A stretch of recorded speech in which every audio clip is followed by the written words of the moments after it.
मैं एक आत्मा हूँ, प्रकृति के बीच में निवास करती हूँ। परम पिता परमात्मा की संतान हूँ। अपने कर्मों का पाठ बजाने इस साकारी दुनिया में आई हूँ। मैं अजर अमर अविनाशी हूँ। आँखों द्वारा देखने वाली, मुख द्वारा बोलने वाली, कानों द्वारा सुनने वाली चैतन्य शक्ति हूँ। ये शरीर मेरा एक वस्त्र है जिसे धारण कर मैं आत्मा अपने कर्मों का पाठ बजाती आई हूँ। मैंने अनेक जन्मों में अनेक शरीर धारण कर अपने कर्मों का पाठ बजाया। अब मन बुद्धि के द्वारा साकारी लोक से दूर, सूरज चांद तारा गण से भी दूर, आवाज की दुनिया से परे शांति धाम जा रही हूँ। मैं शिव बाबा के सानिध्य में स्थित हूँ। अहो, यहाँ पर कितनी शांति ही शांति है, प्रकाश ही प्रकाश है। मैं आत्मा अपने निज स्वरूप में स्थित हूँ। मैं शांत स्वरूप आत्मा हूँ। मैं प्रेम स्वरूप आत्मा हूँ। मैं आनंद स्वरूप आत्मा हूँ। मैं पवित्र स्वरूप आत्मा हूँ। मैं ज्ञान स्वरूप आत्मा हूँ। मैं शक्ति स्वरूप आत्मा हूँ। बाबा, आप सर्व आत्माओं के कल्याणकारी पिता हो। रूप में बिंदु और गुणों में सिंधु हो। जन्म मरण से न्यारे हो। सुख करता दुख हरता हो। सारे संसार के स्वामी हो। अजर अमर अविनाशी हो। सर्वशक्तिवान हो।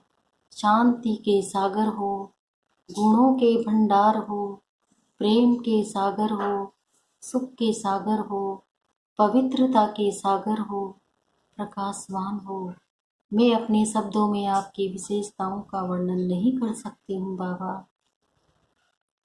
आपने मुझे परम प्यार देकर मेरी जन्म जन्मांतरों की थकान दूर कर दी है बाबा। आप मेरे परम हितैषी हो। आप ही मेरे सच्चे सच्चे माता पिता हो, सदगुरु हो, टीचर हो, भाई हो, मित्र हो, बच्चा हो, साजन हो। आप ही मेरे सब कुछ हो बाबा। आपसे ही मेरे सर्व संबंध हैं। आप मिले मुझे सब कुछ मिल गया है बाबा। मैं आपकी कहाँ तक सराहना करूं बाबा। आपने तो मुझे जीवदान दे दिया है। आपकी गुण और शक्तियाँ मुझ में समा रही है। मेरे जन्मों जन्मों के पाप कर्म खत्म हो रहे हैं। मैं आत्मा पावन बनती जा रही हूँ, संपूर्ण बनती जा रही हूँ। मैं सदैव आपकी आज्ञाकारी बनकर रहूँगी। आप जो कहोगे। जी हाँ बाबा, मैं आपकी यज्ञ रक्षक यज्ञ स्नेही हूँ। मैं आपकी हूँ, आपकी ही थी और सदा आपकी ही होके रहूँगी। इस भाग्य को सदैव याद रखूँगी और सदा आपकी आभारी रहूँगी। मैं आत्मा गुणों और शक्तियों से भरपूर होकर वापस साकारी लोक में जा रही हूँ। विश्व की सर्वात्माओं का कल्याण हो, कल्याण हो, कल्याण हो। सबको सुख मिले, शांति मिले, आनंद मिले। सबको आपका परिचय मिले बाबा, आपका ज्ञान मिले। हर आत्मा आपके वर्षे की अधिकारी बने।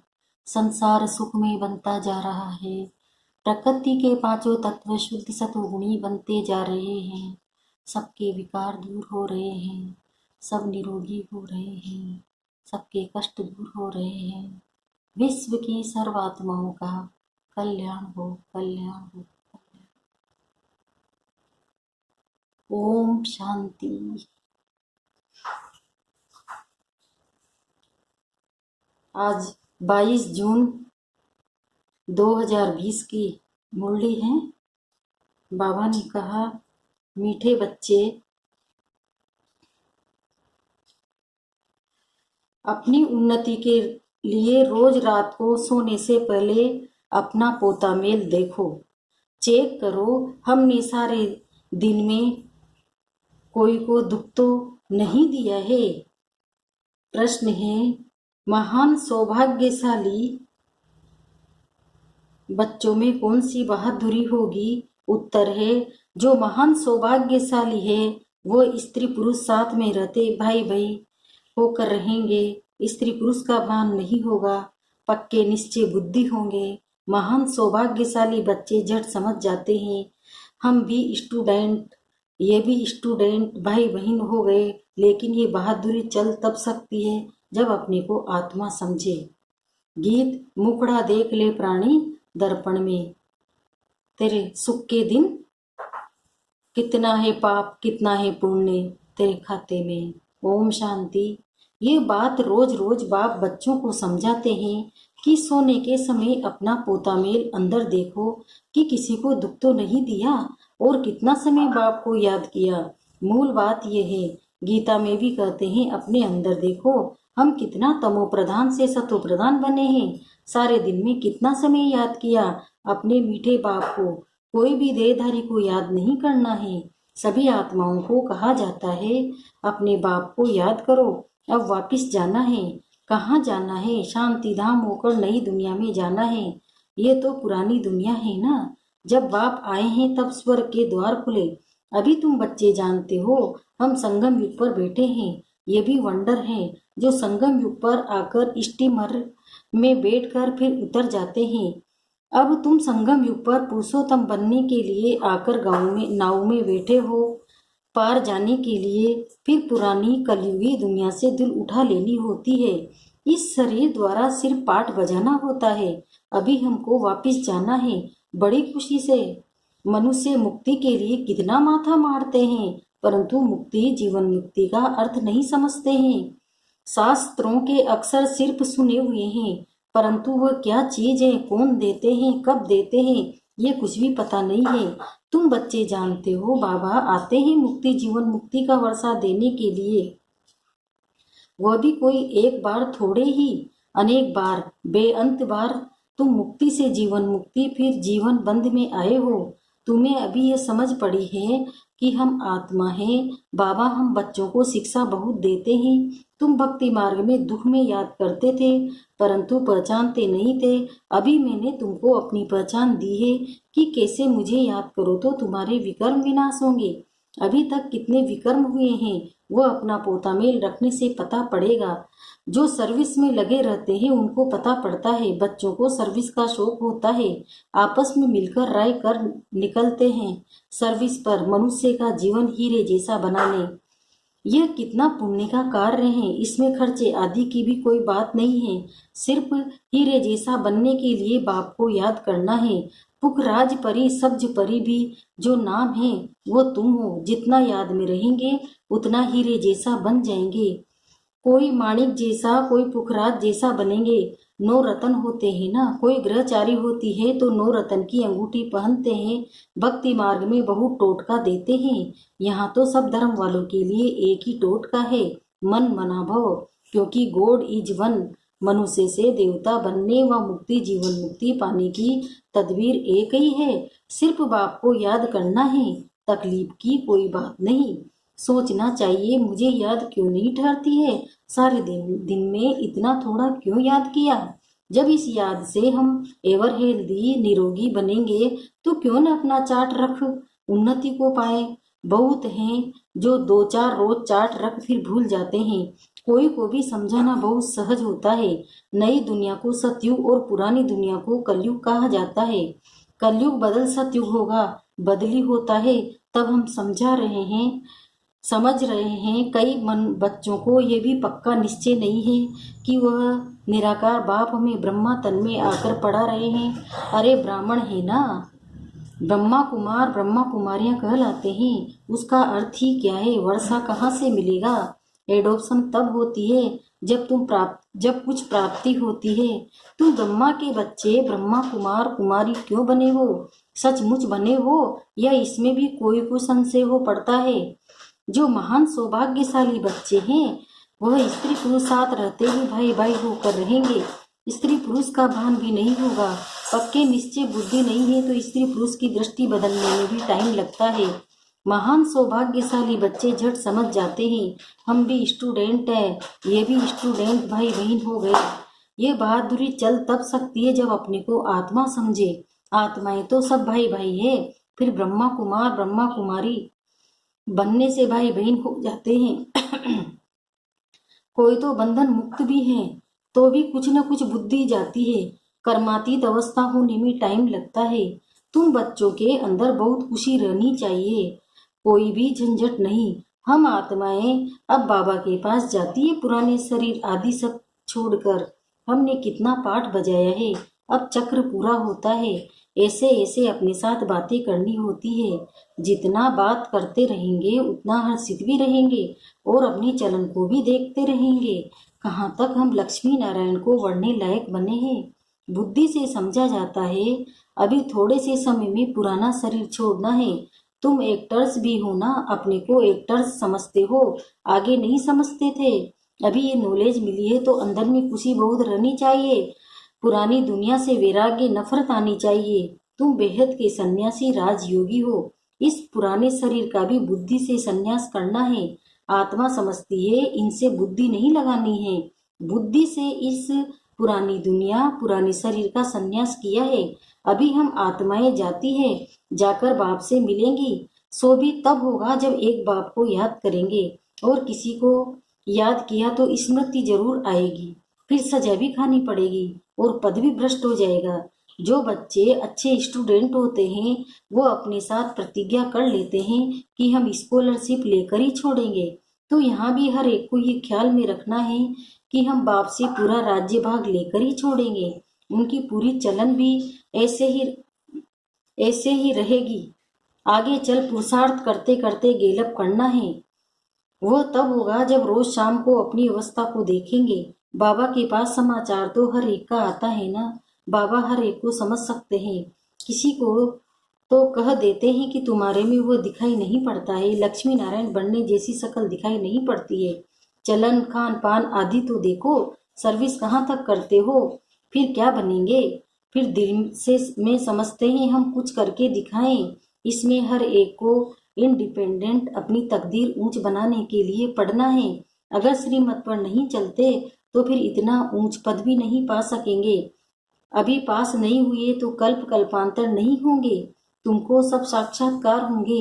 हम किस पद पाने के लायक है, अपने पद का भी साक्षात्कार करते रहेंगे। शुरू में भी साक्षात्कार करते थे, फिर बाबा सुनाने के लिए मना कर देते थे। पिछाड़ी में सब पता पड़ेगा कि हम क्या बनेंगे, फिर कुछ नहीं कर सकेंगे। कल्प कल्पांतर की यह हालत हो जाएगी। डबल सिर ताज डबल राज्य भाग्य पा नहीं सकेंगे। अभी पुरुषार्थ करने की मार्जिन बहुत है। त्रेता के अंत तक 16,108 की बड़ी माला बननी है।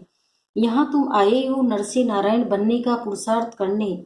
जब कम पद का साक्षात्कार होगा तो उस समय जैसे नफरत आने लगेगी, मुंह नीचे हो जाएगा।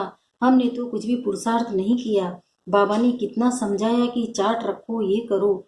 इसलिए बाबा कहते थे जो भी बच्चे आते हैं सबके फोटोज हो, बल ग्रुप का भी इकट्ठा फोटो हो, पार्टियां ले आते हो ना, फिर उसमें डेट फिल्म आदि सब लगी हो। फिर बाबा बतलाते रहेंगे कौन गिरे। बाबा के पास समाचार तो सब आते हैं, बतलाते रहेंगे कितनों को माया खींच ले गई, खत्म हो गए। बच्चियां भी बहुत गिरती है, एकदम दुर्गति को पा लेती है, बात मत पूछो। इसलिए बाबा कहते हैं बच्चे खबरदार रहो, माया कोई न कोई रूप धर कर पकड़ लेती है। कोई के नाम रूप की तरफ देखो भी नहीं, भर इन आंखों से देखते हो, परंतु बुद्धि में एक बाप की याद है, तीसरा नेत्र मिला है। इसलिए ही बाप को ही देखो और याद करो। देह अभिमान को छोड़ते जाओ। ऐसे भी नहीं आंखें नीची करके कोई से बात नहीं करनी है, ऐसा कमजोर नहीं बनना है। देखते हुए बुद्धि का योग अपने बिलवेड मासूक की तरफ हो। इस दुनिया को देखते हुए अंदर में समझते हैं ये तो कब्रिस्तान होना है, इनसे क्या कनेक्शन रखेंगे। तुमको ज्ञान मिलता है, उसको धारण कर उस पर चलना है। तुम बच्चे जब प्रदर्शनी आदि समझाते हो तो 1000 बार मुख से बाबा बाबा निकलना चाहिए। बाबा को याद करने से तुम्हारा कितना फायदा होगा। शिव बाबा कहते हैं मामेकम याद करो तो विकर्म विनाश होंगे। शिव बाबा को याद करो तो तमो प्रधान से सतो प्रधान बन जाएंगे। बाबा कहते हैं मुझे याद करो, ये भूलो मत, बाप का डायरेक्शन मिला है, मन मनाभव। बाप ने कहा ये बाबा शब्द खूब अच्छी तरह से घोटते रहो, सारा दिन बाबा बाबा करते रहना चाहिए, दूसरी कोई बात नहीं। नंबर 1 मुख्य बात ही ये है अपने बाप को जाने, इसमें ही कल्याण है। ये 84 का चक्र समझना तो बहुत इजी है। बच्चों को प्रदर्शनी में समझाने का बहुत सुख होना चाहिए। अगर कहाँ देखे हम नहीं समझा सकते हैं तो कह सकते हैं हम अपनी बड़ी बहन को बुलाते हैं, क्योंकि ये भी पाठशाला है ना, इसमें कोई कम कोई जास्ती पढ़ते हैं। इस कहने में दे अभिमान नहीं आना चाहिए। जहाँ बड़ा सेंटर हो वहाँ प्रदर्शनी भी लगा देनी चाहिए। चित्र लगा हुआ हो, गेट वे टू हेवन, अब स्वर्ग के द्वार खुल रहे हैं। इस होनहार लड़ाई से पहले ही अपना वर्षा ले लो। जैसे मंदिर में रोज जाना होता है वैसे तुम्हारे पीछे पाठशाला है। चित्र लगे हुए होंगे तो समझाने में सहज होगा। कोशिश करो हम अपनी पाठशाला को चित्रशाला कैसे बनाए। भक्त का भी होगा तो मनुष्य आएंगे। बैकुंठ जाने का रास्ता 1 सेकंड में समझने का रास्ता। बाप कहते हैं तमो प्रधान तो कोई बैकुंठ में जा न सके, नई दुनिया में जाने लिए सतो प्रधान बनना है। इसमें कुछ भी खर्चा नहीं है, न कोई मंदिर व खर्च आदि में जाने की दरकार है। याद करते करते पवित्र बन सीधा चले जाएंगे स्वीट होम। हम गारंटी करते हैं तुम प्योर से प्योर कैसे बने ऐसे बन जाएंगे। गोले में गेट बड़ा रहना चाहिए। स्वर्ग का गेट कैसे खुलता है, कितना क्लियर है। नरक का गेट बंद होना है। स्वर्ग में नरक का नाम नहीं होता। कृष्ण को कितना याद करते हैं, परंतु ये किसी को मालूम नहीं पड़ता कि ये कब आते हैं। कुछ भी नहीं जानते, बाप को ही नहीं जानते हैं। भगवान हमको फिर से राजयोग सिखलाते हैं। ये याद रहे तो भी कितनी खुशी होगी। ये भी खुशी रहे हम गॉडफादरली स्टूडेंट है, ये भूलना क्यों चाहिए। अच्छा, मीठे मीठे सिकिलदे बच्चों प्रति माता पिता बाप दादा का याद प्यार और गुड मॉर्निंग। रूहानी बाप की रूहानी बच्चों को नमस्ते। हम रूहानी बच्चों की भी रूहानी माता पिता बाप दादा को याद प्यार गुड मॉर्निंग, नमस्ते नमस्ते नमस्ते। धारणा के लिए मुख्य सार है। पहला है, सारा दिन मुख से बाबा बाबा निकलता रहे, कम से कम प्रदर्शनी आदि समझाते समय मुख से 1000 बार बाबा बाबा निकले। दूसरा है, इन आंखों से सब कुछ देखते हुए एक बाप की याद हो। आपस में बात करते हुए तीसरे नेत्र द्वारा आत्मा को और आत्मा के बाप को देखने का अभ्यास करना है। वरदान, नीरस वातावरण में खुशी की झलक का अनुभव कराने वाले एवर हैप्पी भव। इसका विस्तार बता रहे बाबा। एवर हैप्पी अर्थात सदा खुश रहने का वरदान जिन बच्चों को प्राप्त है वो दुख की लहर उत्पन्न करने वाले वातावरण में, नीरस वातावरण में, अप्राप्ति का अनुभव कराने वाले वातावरण में सदा खुश रहेंगे और अपनी खुशी की झलक से दुख और उदासी के वातावरण को ऐसे परिवर्तन करेंगे जैसे सूर्य अंधकार को परिवर्तन कर देता है। अंधकार के बीच रोशनी करना, अशांति के अंदर शांति लाना, नीरस वातावरण में खुशी की झलक लाना, इसको कहा जाता है एवर हैप्पी। वर्तमान समय इसी सेवा की आवश्यकता है। स्लोगन है, अशरीरी वह है जिसे शरीर की कोई भी आकर्षण अपनी तरफ आकर्षित न करे। ओम शांति। शुक्रिया बाबा, शुक्रिया आपका पद्मा पदम, शुक्रिया।